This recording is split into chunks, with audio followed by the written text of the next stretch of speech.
Ei, gente, tudo bem? Olha, hoje eu trouxe 4 pilares para que você realmente viva suas festividades, né? Ou para que você realmente viva em festividade diária, né? Estamos em um momento muito lindo, é um momento que hoje eu reconheço que é um dos momentos bem iluminados da história, né? Que é o Natal. E no Natal a gente faz realmente as nossas decorações, né, ilumina a cidade, mas importa que nós possamos iluminar o nosso coração. E eu estava refletindo sobre dois eventos, né? O evento número um foi o nascimento de Jesus, a trajetória do nascimento de Jesus, e o segundo evento foi o diálogo de Jesus com Nicodemos. E me trouxe é, algumas reflexões e esses 4 pilares que eu vou trazer para você aqui hoje no decorrer desse vídeo, tá? O número um, que foi o nascimento de Jesus, eu comecei a pensar, gente, como assim? Deus no formato bebê, um ser tão glorioso, um ser espiritual tão gigantesco que não tem como a gente definir Deus, é, é, é algo que não tem definição, densidade, é, longitude, enfim, Deus é infinito na sua grandeza. E como assim, em formato de bebê, justamente num ventre de uma mulher simples, de linhagem simples. E me veio refletir também sobre esse evento de Maria se locomover com José, já nos últimos momentos de ganhar Jesus, caminhar, percorrer por cerca de 150 quilômetros. Aí eu comecei a pensar, falei, gente, eu corro 10, né? Corri 10 outro dia, em um desafio. E achei aquilo assim, a gente não conhece o que é desafio, né? Então, por uma questão burocrática daquele tempo, né? O governo daquela época, né? O César, ele começou a colocar algumas regras, algumas leis, né? E exatamente foi quando surgiu o censo. E Maria e José tiveram que sair de Nazaré para ir para Belém. Primeiro, óbvio, para que as escrituras pudessem ser cumpridas, né? E uma das coisas que me chamou muita atenção, até mesmo antes desse evento, foi quando o anjo Gabriel apareceu para José. E, basicamente, o anjo Gabriel ele veio trazer para José a notícia do que Maria carregava e quem Maria carregava no ventre. Né? Eu achei muito lindo da parte de Deus a forma com que o anjo falou ali com José. Está lá em Mateus 1, 21. Ele disse para José assim: ó, ela dará à luz e porás o nome de Jesus. E não sei se você sabe o significado de Jesus, Emanuel, é Deus conosco. Deus, num formato de bebê, no meio da humanidade, conosco, né? Deus conosco. Porque ele salvará seu povo do pecado deles. Então, tem uma missão absurda aí, pelo qual o próprio Deus nasceu em formato de criança, né? E eu refletindo mais ainda sobre isso, né? Tirei várias reflexões, mas eu vou numa reflexão um pouco mais estreita aqui entre o nascimento de Jesus em forma de bebê com o diálogo de Nicodemos, nessa introdução desses dois eventos. Então, é, quando Maria deu à luz a Jesus, né, a partir dali nasceu um Deus na terra, o único Deus capaz de trocar nossa morte de pecado por uma vida abundante, por uma vida gloriosa, por uma vida transbordante. Então, essas reflexões elas começaram a permear os meus pensamentos e também a minha reflexão sobre um Deus nascer de ventre humano, né, como está lá em Gênesis, como está nas Escrituras, né? E aí eu comecei a pensar, poxa, Deus ele tem livre acesso entre o céu, terra, por ele ser Deus, né? E quando Jesus ele foi falar isso para Nicodemos, mesmo Nicodemos sendo um príncipe, ou seja, o principal dos sacerdotes, né, ali da sinagoga, mestres que ensinavam sobre leis, enfim, ele era um dos principais, ele era um dos líderes. Jesus ele foi ter com Nicodemos em um encontro onde Nicodemos marcou as escondidas com Jesus, né, por temer o que já estava acontecendo de burbúrios em relação sobre quem era Jesus. E Nicodemos simplesmente não entendeu o como nascer de novo. Deu um nó na linha de raciocínio de Nicodemos. Está lá em João 3:3. Eu vou ler para você, e aí a gente transcorre sobre essa linha de raciocínio. A isto respondeu Jesus: em verdade te digo que, se alguém não nascer de novo, não pode ver o reino de Deus. Deus, em formato de Deus, tomou forma de um bebê, em forma humana, nasceu no mundo humano, né? Então, essa é a nossa concepção aqui do que nós lemos em Mateus, correto? Para Nicodemos, como que seria nascer de novo, né? E Jesus deixou ele bem a parte dessa verdade. E aí foi quando ele cometeu uma certa gafe, né? Como sendo uma pessoa de questões muito práticas humanas, ele disse: mas como que eu vou retornar ao ventre da minha mãe para nascer de novo? Assim como Nicodemos, nós, como seres humanos, nós vamos por um viés humano. É igual José. José, ele foi por um viés humano. Como assim Maria vai dar à luz a um filho se eu não a toquei? Né? Na mente de José, ele poderia desposar, né? Ele poderia abrir mão de Maria naquele momento. Mas Deus, sabedor de todas as coisas, foi lá e conversou e disse o porquê, né, que Maria daria à luz àquela criança. E esse mesmo Deus, esse mesmo Jesus nascido em forma de homem, começou a transformar homens em bebês, né? Então, assim, na mente de Nicodemos, como que eu nasceria de novo sendo já homem velho, sendo já homem grande, né? Então, assim, na mente dele, ele cogitou das coisas carnais, das coisas da terra, onde Jesus falava das coisas espirituais. Então, Jesus continuou, né? Jesus disse a ele que precisaria nascer de novo. Sim, sermos como bebês espiritual. Nascer do espírito, né? Porque quem nasce da carne é carne e quem nasce do espírito é espírito. Esse diálogo, né, de Jesus e Nicodemos me fez lembrar de um filósofo francês, o Taylor de Chardin, onde ele disse que nós somos seres espirituais em uma experiência humana, né? E eu acho que isso tem uma profundidade de reflexão bem valiosa. Mas Nicodemos, naquele momento, ele não entendeu, né, esse ponto entre nascer de novo, já sendo um homem grande. E Jesus continuou explicando para Nicodemos que esse nó que estava dando na linha de raciocínio dele era devido às obras que ele exercia naquele momento, né? Tanto que lá, mais na frente, né, no 21, Jesus disse, olha, quem pratica a verdade aproxima-se da luz, a fim de que as suas obras sejam manifestas porque são feitas em Deus. Eu amo os porquês da Bíblia. Os porquês da Bíblia é prático. Se eu tivesse que parar por aqui, eu não precisaria explicar mais nada. Uma vez que você se aproxima da luz, da verdade que é a palavra de Deus, da verdade que é a justiça de Deus, da verdade que é o amor de Deus, você também aproxima e faz as obras que são feitas por Deus.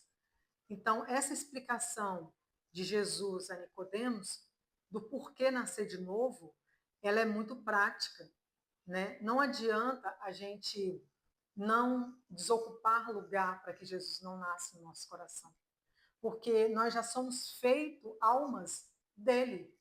Aqui, ó, ele salvará seu povo do pecado deles. O que que nos afasta entre ser filhos de Deus e estar em pecado, em busca da morte? Exatamente o que separa as trevas da luz. Então, nós estamos a um passo de um arrependimento, da adoração, da entrega, né, da renúncia. Então, às vezes, nessa introdução aqui, a gente olha como um nascer de novo de uma forma muito dolorosa. Quando Jesus, em formato humano, mas com expressões espirituais, explica não só a Nicodemos, mas também a outras, tanto que no versículo 4, né, ele estava em um poço com a samaritana e ele exatamente falou as mesmas palavras, que ele teria a água, que ele era a água da vida, né, e que ele daria água para ela e que ela não precisaria mais buscar, não teria mais sede, né? E no viés humano, ela pensou assim: ah, então eu não preciso mais buscar água no poço. Não, você não precisa ter mais sede, ou seja, não ter o sofrimento. Porque aquilo ali representava, era representatividade de sofrimento, de humilhação daquela mulher. Ela pegava água em locais, em um local longe da casa dela, ela andava quilômetros com cântaro na cabeça, ela pegava água em horários totalmente contrário do horário que as outras mulheres pegavam água, porque ela era humilhada, ela era despojada, né? Então, quando Jesus começou a mostrar as verdades dele para ela, a luz, ela começou também a falar as verdades para Jesus. É só o ponto de você falar a verdade para Jesus e somente ele tem esse poder, tá?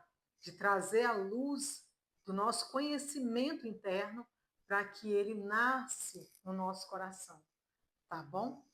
E eu vou prosseguindo aqui a respeito exatamente entre essa questão de salvação e a alma que pertence a Deus.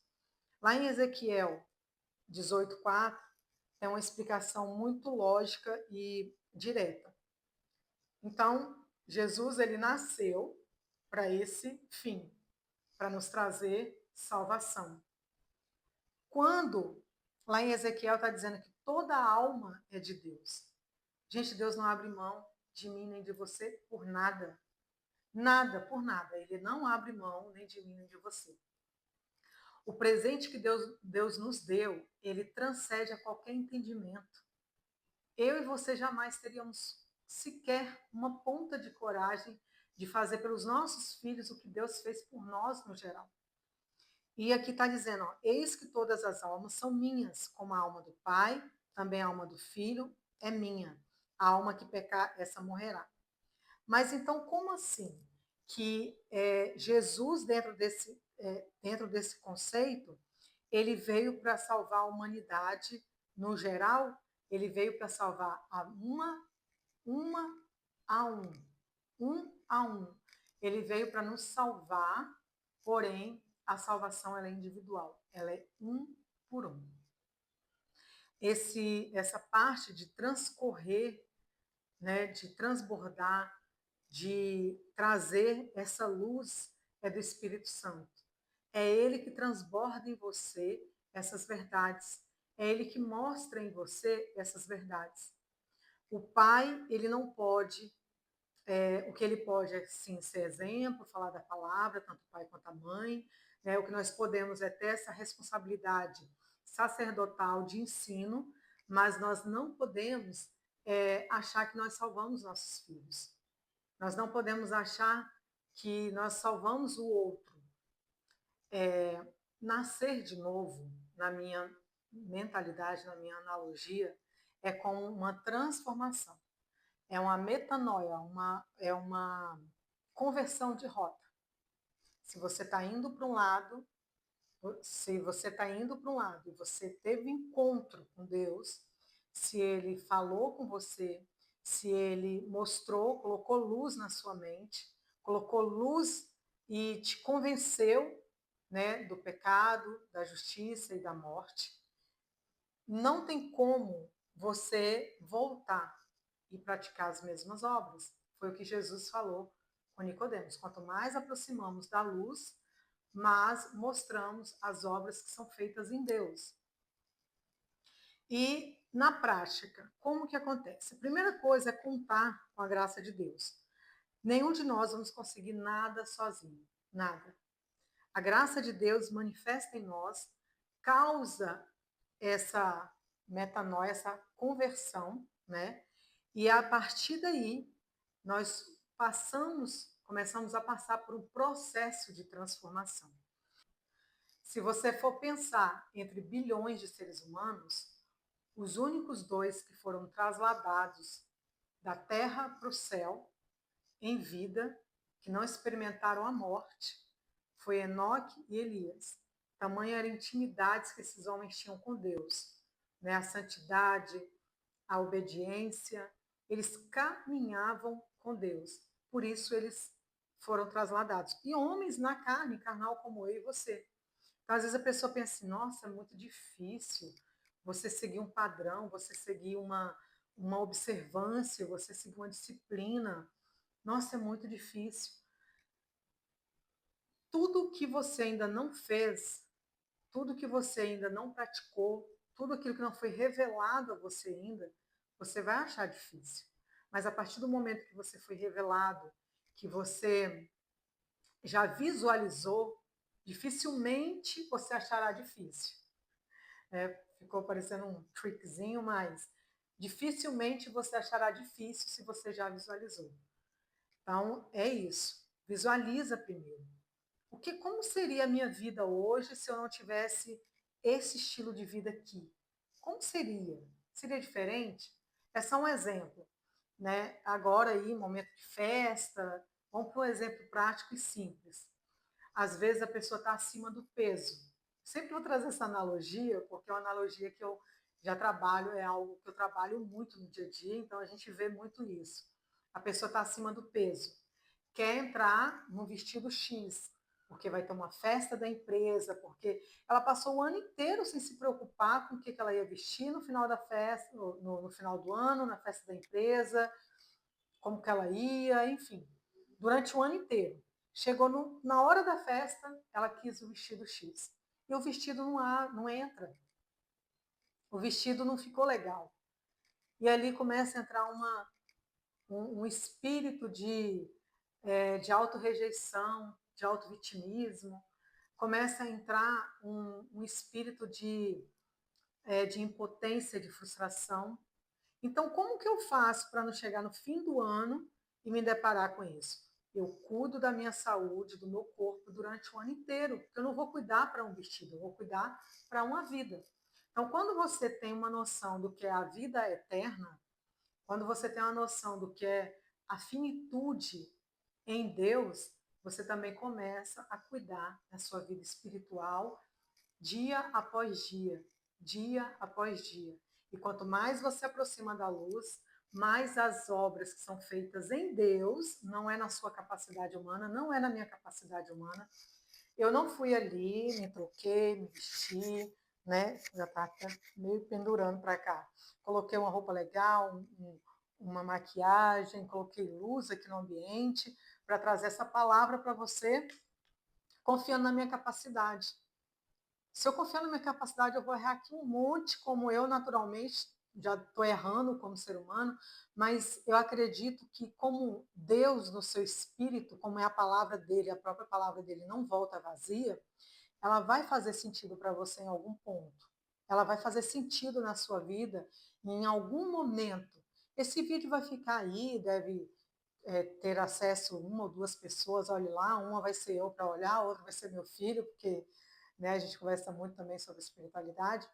E talvez só daqui um bom tempo, 5, 10 pessoas vão entrar e vão começar a ver esse vídeo. Não importa. Para mim agora não é a quantidade de pessoas que vão ver esse vídeo. É quem vai ver esse vídeo e vai fazer sentido para ele o que eu estou falando. Então, quando você ainda não visualizou uma eternidade com Deus, você realmente vai achar difícil cuidar da sua vida espiritual dia após dia para que você passe uma eternidade com Deus. Mas se eu vou viver nesse corpo aqui, no mínimo 80 anos, vamos colocar que Deus me dê a graça de viver 80, 100 anos, né? Que é o que eu me cuido para isso, para viver bem a partir do momento que eu soube o que é o significado de vida e principalmente o significado de vida eterna. Que Deus me dê a graça de viver muitos anos. Como que eu vou viver muitos anos em um corpo que eu não vou cuidar? Como que eu vou viver muitos anos sobre uma alma doente, um emocional doente, carregado, né? Onde eu vou estar num ambiente onde, ao invés de estar abençoando pessoas, eu vou estar sendo peso na vida de pessoas, onde eu poderia estar abençoando com a minha palavra, eu vou estar amaldiçoando, estar amarrado com a minha palavra. Não, eu tenho que cuidar do meu emocional para que outras vidas também sejam abençoadas com palavras de bênção. Como que eu vou viver em um espírito onde o meu espírito vai ser um espírito fraco, tudo eu vou abater, tudo eu vou chorar, tudo eu vou para uma cama, tudo eu vou para uma caverna, achar que a vida lá fora não é colorida. E não é assim. Eu entendo que a gente passa por processos onde precisamos dar um tempo a nós mesmos, onde precisamos recarregar nossas energias e repor nossa combustão. Gente, olha só, um fato é muito simples. Está aqui uma caneta na minha mão. O que é o sentido de tudo isso? Eu gosto dos exemplos simples, né? O que é o sentido de tudo isso? Aqui está uma caneta. Essa caneta sem tinta, sem combustível aqui dentro, eu não vou escrever nada. Simplesmente eu vou escrever aqui, ó, e não vai sair nada. Ou seja, nada disso vai ter sentido. Se eu não coloco um combustível espiritual aqui dentro desse corpo e dessa alma, eu não tenho um sentido de vida. Eu não encontro uma missão, eu não encontro um propósito de vida. Logo, tudo vai ser pesado. Tudo vai ser pesaroso. Nada vai ser tão alegre. Quando a Bíblia diz: alegre-se no Senhor. Alegre-se no Senhor teu Deus. Não é alegrar na festa, não é alegrar nas dívidas ou no pagamento delas. Isso é muito bom, amém. Não é alegrar, eu só vou ficar alegre se fulano me dá o presente tal, o presente X, Y, Z. Mas eu só vou. Alegre-se no Senhor, isso já basta. Só de você ter a presença, a luz não externa que decora as janelas, mas a luz do Espírito Santo dentro de você, só de você ter essa luz dentro de você, nossa. Gente, não tem presente maior na eternidade do que isso. Acredita nisso. Deus não sairia de um mundo espiritual glorioso para nascer em um formato de bebê, para andar entre nós, para que, ao subir aos céus em glória, ele também não deixasse essa glória com nós, com a gente, com você, comigo. Está lá em João 17 dizendo: a glória que o Pai me deu, eu também dei a eles. Eu fico olhando isso porque, assim, é engraçado, né? Até mesmo o Samuel, né? O Samuel, o Joabe, ele também, graças a Deus, tem esse senso de partilha, né? O Joabe, outro dia, a gente foi num restaurante, aí ele, lá, normalmente, depois do almoço, ele gosta de pegar batom e tal. Isso uma vez na semana, a gente faz essas práticas de comer doces, né? E aí ele pegou: mãe, eu posso pegar esse doce aqui para mim? Eu posso pegar dois para o meu coleguinha? Um meu coleguinha da Topic e outro meu coleguinha da sala. Sim, filho, pega e leva. Ele é meu filho, o que eu dei a ele, ele dividiu. Assim fez Deus por nós. Assim fez Jesus por nós. Jesus, ele não quis a glória para ele. Ele pegou a glória e dividiu. Então a gente precisa acreditar nisso. A gente precisa pegar isso como uma fé e se agarrar nisso, né? Então, o amém, inclusive, significa isso. Se você quiser dar um amém, né? O amém significa eu me agarro nisso. Eu me agarro. Se eu li, peraí, se eu li em João 17, dizendo que Jesus me deu uma glória, eu vou ficar choramingando e dizendo que eu sou pálida, que eu sou caída, que eu não tenho luz, que eu não tenho brilho? Hum, hum, hum, hum, hum. Não está lá dizendo que nem foi a minha mãe de carne que me deu, que nem foi o meu pai, que nem foi o meu trabalho, que nem foi o meu esforço, que não foi a academia. Tudo isso é bom, maravilhoso. Amém. Foi o próprio Deus. A luz que está dentro de você, deu para você, está lá. Todos nós, os futuros crentes, ele deu a todos nós essa luz. As evidências da glória de Deus sobre Jesus, através do Espírito Santo. Então, assim, a primeira manifestação do Espírito Santo sobre Jesus foi no batismo. Né? João Batista já estava receptivo, né, ao Senhor Jesus. Quando ele batizou, né, durante o batismo de Jesus, o céu se abriu, o Espírito Santo veio sobre Jesus em forma de pomba, e juntamente a voz de Deus, dizendo: Esse é meu filho amado, em quem eu tenho prazer. Ou seja, Jesus estava cumprindo um papel em obediência. Jesus santo, Deus, mas fazendo um papel que não cabia a ele, por obediência. E naquele momento Deus sentiu muita alegria em ver Jesus exercendo esse papel de, mesmo ele como santo, homem justo, santo, né, limpo, puro, batizando, né, para que também ele fosse um exemplo a nós, né, para que também fosse ele, em forma de homem, começar a exercer o seu propósito na Terra. Então, assim que o Espírito Santo de Deus manifestou em Jesus, ele foi levado, a Bíblia fala claramente, ele foi levado pelo Espírito Santo ao deserto para ser tentado por Satanás durante 40 dias. Então, qual é o senso que às vezes você fala, peraí, Agna, mas qual o senso que tem nisso? O próprio Deus apoderou-se de Jesus em forma de espírito e o próprio Espírito Santo levou Jesus ao deserto para ser tentado pelo diabo.